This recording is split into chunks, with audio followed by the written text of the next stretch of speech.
Hello everyone, स्वागत है आपका हमारे यूट्यूब चैनल सफलतागंज में। तो फ्रेंड्स, जैसा कि आप सब जानते हैं यूपीपी के एग्ज़ाम की डेट नज़दीक आती जा रही है और अब हमारे पास कुछ ही दिन शेष बचे हैं।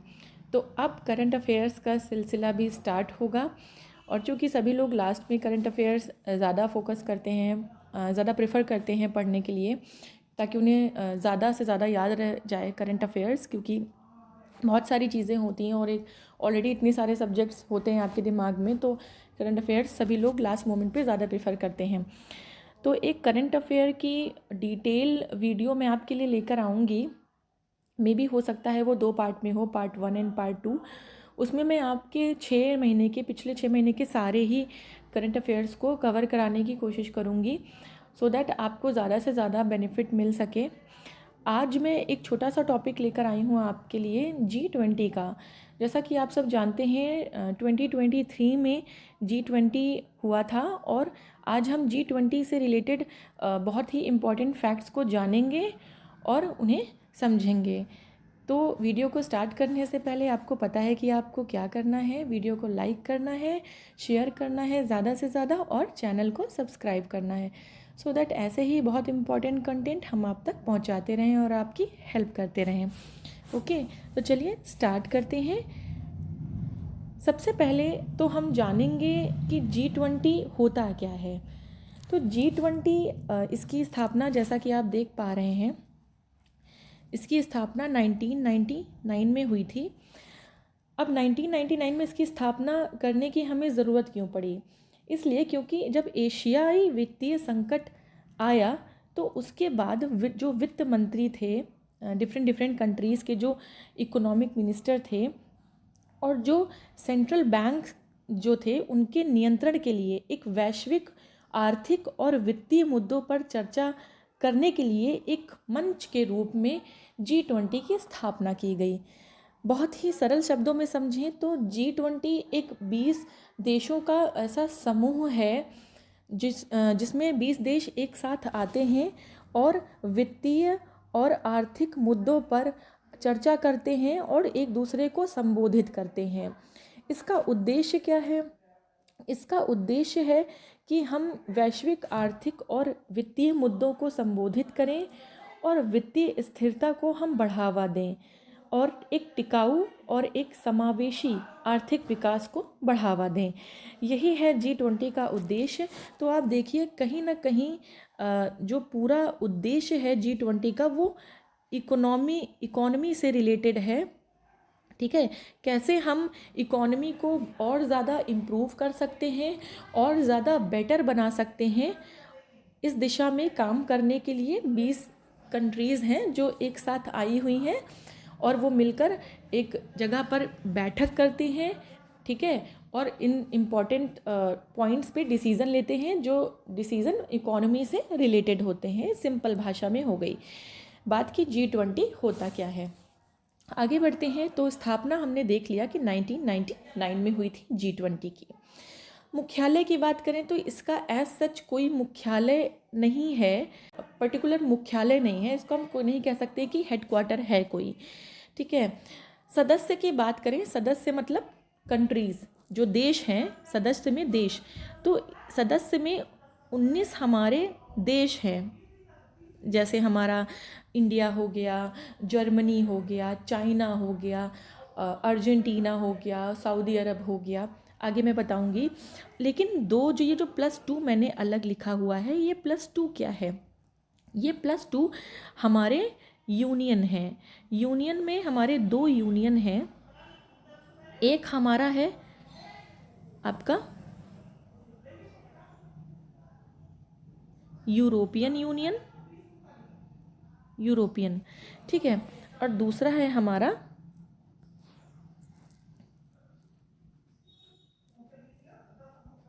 African union. अफ्रीकन यूनियन अभी हमारा नया जुड़ा है। तो अब हमारे पास 19 और ये 20 और 21, तो हमारे पास टोटल कितने, 21 सदस्य हो गए हैं। तो अगली बार से इसका नाम G20 नहीं, G21 हो जाएगा। ठीक है, अगर इसकी पहली बैठक की बात करें तो इसकी पहली बैठक 2008 में हुई। देखिए बना ये 1999 में, लेकिन इसकी पहली बैठक 2008 में हुई थी। ठीक है, इतना समझ में आया आपको? चलिए आगे बढ़ते हैं। सदस्य देश की अगर हम बात करें तो ये सदस्य देश 21 हमने पढ़ा कि 19 देश हैं और 2 ये देखिए यूरोपियन यूनियन और ये, ठीक है, 2 हमारे पास यूनियन हो गए। अब इनको हमने यूनियन क्यों नाम दिया? इस यूनियन में आपके अफ्रीकन यूनियन में लगभग तो इस अफ्रीकन यूनियन में हमारी कंट्रीज़ हैं 55 कंट्रीज़ हैं। तो ये देशों का एक समूह है, इसलिए हम इसे यूनियन बोल देते हैं। अफ्रीकन यूनियन अभी हमारा रिसेंटली ऐड हुआ है, ठीक है। और इसका जो हेडक्वार्टर है अफ्रीका में वो होगा अदीस अबाबा में। अदीस अबाबा में इसका हेडक्वार्टर होगा। बात करें बाकी के सदस्य देशों की तो भारत है, टर्की है, अर्जेंटीना है, ऑस्ट्रेलिया है, ब्राज़ील है, जर्मनी है, यूनाइटेड किंगडम या इंग्लैंड बोल सकते हैं, रूस है, अमेरिका है, जापान है हमारा, इटली है, सऊदी अरब है, कनाडा है, फ्रांस है, चीन है, इंडोनेशिया है, मैक्सिको है, साउथ कोरिया है, साउथ अफ्रीका है और एक यूरोपियन यूनियन एंड एक अफ्रीकन यूनियन है। ओके, तो इन सारे देशों को ऐसे आप रट तो नहीं सकते हैं, बट अगर कोई ट्रिक बनाकर याद रख सकते हैं या इन्हें बार बार पढ़कर भी याद किया जा सकता है। अगर आप बार बार इन्हें आंखों के सामने से ये गुजरेंगे तो आपको वैसे ही लर्न हो जाएंगे, इन्हें पर्टिकुलर याद करने की कोई ज़रूरत नहीं है। चलिए आगे बढ़ते हैं। बात करें 2022 की बैठक, तो 2022 की जो बैठक है वो हुई इंडोनेशिया के बाली में। अच्छा, इंडोनेशिया की कैपिटल जकार्ता, ठीक है। 2023 की बैठक भारत की नई दिल्ली प्रगति मैदान। इस बार की जो बैठक हुई थी 2023 की जो बैठक हुई है, लास्ट बैठक, वो भारत ने इसकी मेज़बानी की थी। भारत में हुआ ये और नई दिल्ली के प्रगति मैदान में हुई थी, वहीं पर इसका शुभारंभ हुआ। अगली जो बैठक यानी 2024 की जो बैठक होगी वो ब्राज़ील में होगी। और ब्राज़ील में कहाँ होगी? रियो में होगी, रियो डी जेनेरियो में होगी, ठीक है। अच्छा, ब्राज़ील की जो कैपिटल है वो ब्राज़ीलिया है। ब्राज़ील की जो कैपिटल है वो ब्राज़ीलिया है, लेकिन जितने भी इम्पॉर्टेंट समिट्स होते हैं, चाहे आप देखें कि जो अर्थ समिट हुआ था 1992 में, वो भी रियो डी जेनेरियो में हुआ था। तो ये एक इम्पॉर्टेंट जगह है ब्राज़ील में, रियो डी जेनेरियो, जहाँ पर सारी इम्पॉर्टेंट चीज़ें होती हैं, ना कि उसकी कैपिटल ब्राज़ीलिया में होती हैं, ठीक है। तो आप ये मत समझिएगा कि रियो डी जेनेरियो कैपिटल है ब्राज़ील की इसलिए सारी इम्पॉर्टेंट चीज़ें यहाँ पर होती हैं, ऐसा नहीं है। ये एक इम्पॉर्टेंट जगह है जहाँ पर ब्राज़ील में होने वाली सारी इम्पॉर्टेंट चीज़ें यहाँ पर होती हैं, बट कैपिटल जो ब्राज़ील की है वो ब्राज़ीलिया है।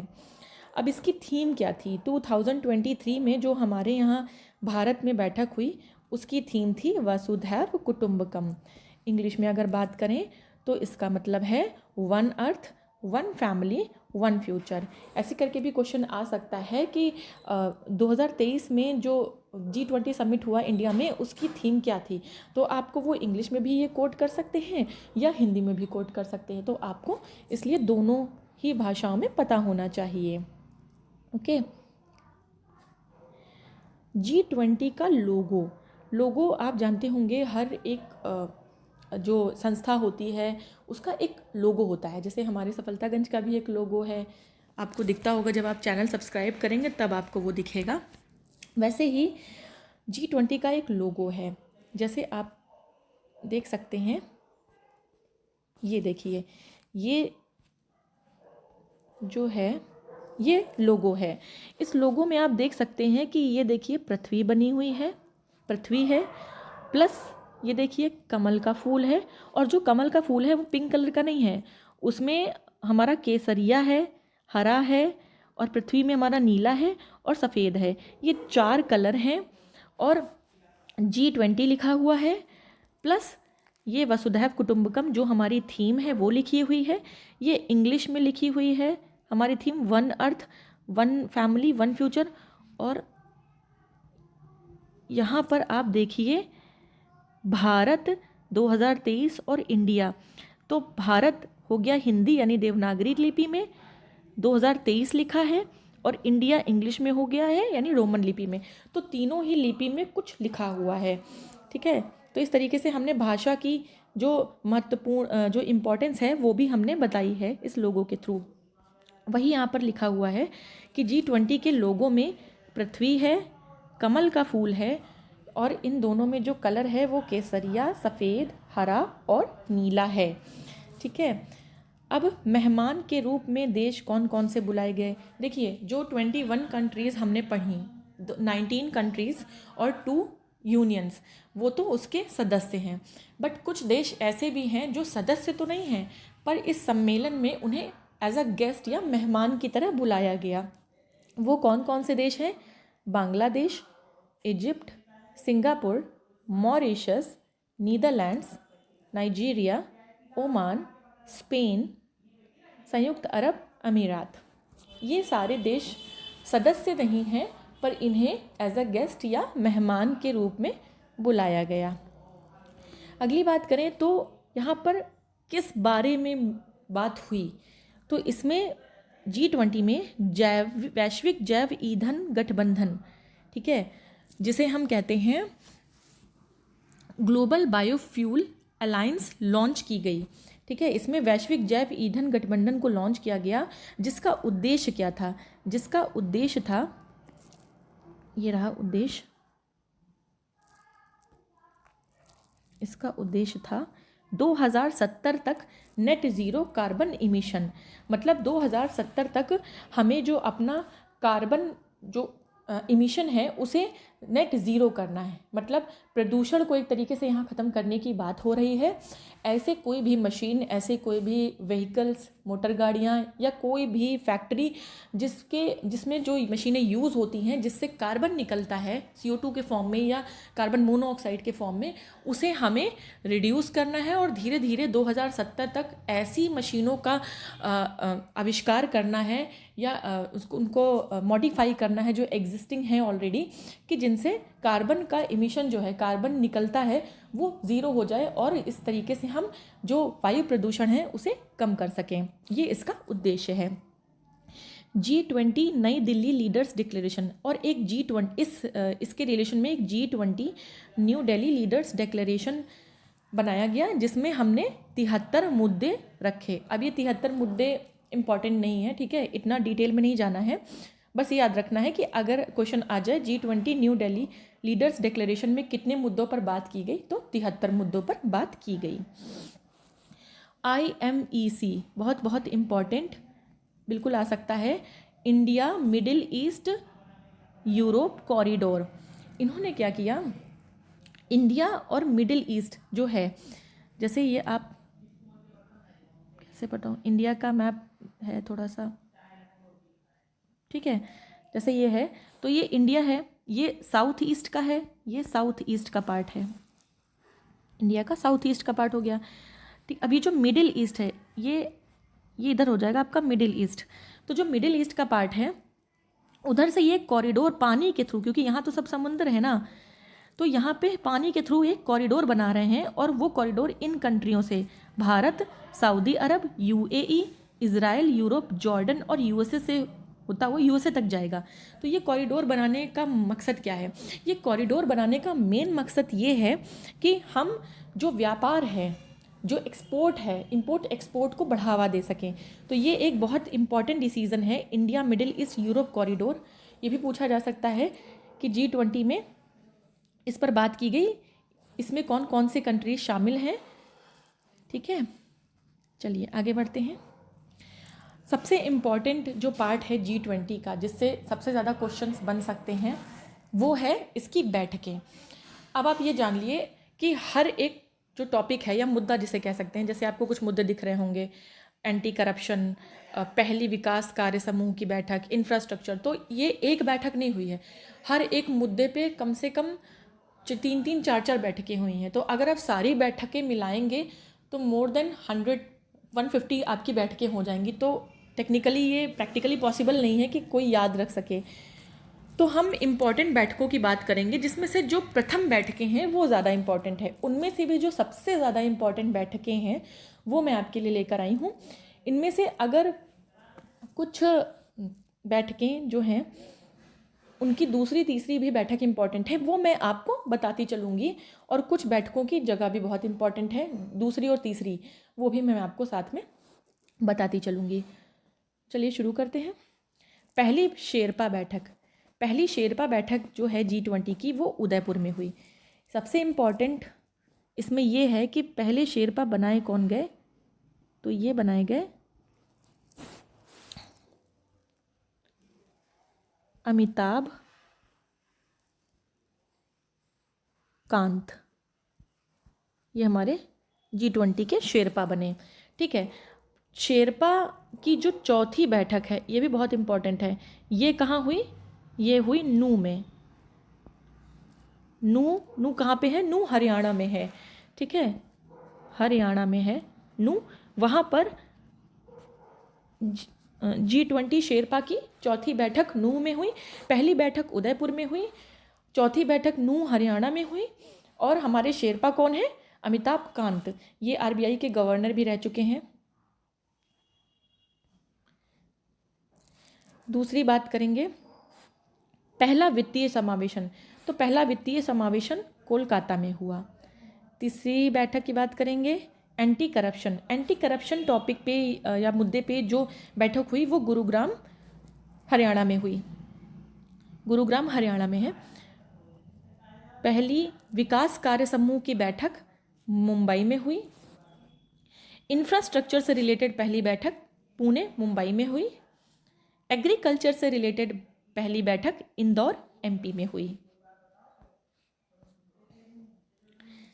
साइंस से रिलेटेड पहली बैठक पुडुचेरी में हुई। इसकी तीसरी बैठक भी बहुत इम्पॉर्टेंट है।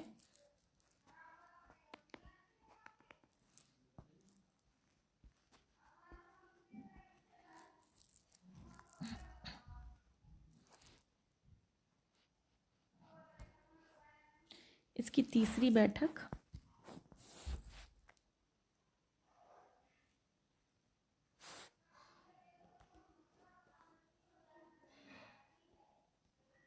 इसकी जो तीसरी बैठक है वो हुई भोपाल में।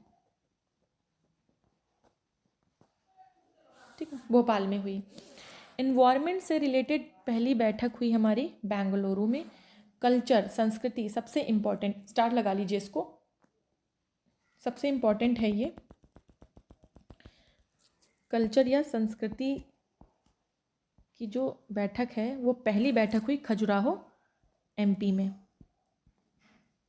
खजुराहो MP में हुई। और इसकी जो दूसरी बैठक है, इसकी दूसरी बैठक उड़ीसा भुवनेश्वर में हुई थी।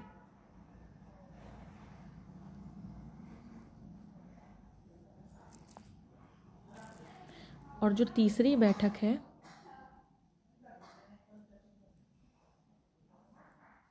वो हम्पी में हुई थी। हम्पी कहाँ है, कर्नाटक में है। विजयनगर की राजधानी थी हम्पी, कर्नाटक में। हेल्थ से रिलेटेड जो थी वो पहली बैठक तिरुवनंतपुरम में हुई। एजुकेशन से रिलेटेड पहली बैठक चेन्नई में हुई। कला प्रदर्शनी बहुत इम्पॉर्टेंट बैठक इसकी बिहार पटना में हुई। और इसकी थीम थी together we art, together we art. और रोज़गार से रिलेटेड जो पहली बैठक हुई वो जोधपुर में हुई। तो ये थी हमारी इम्पॉर्टेंट बैठकें G20 से रिलेटेड और इम्पॉर्टेंट फैक्ट्स जो G20 से रिलेटेड हैं। बहुत ही क्रिस्प है, बहुत ही शॉर्ट है, बहुत ही कम समय में मैंने आपको इसे समझाने की कोशिश की है।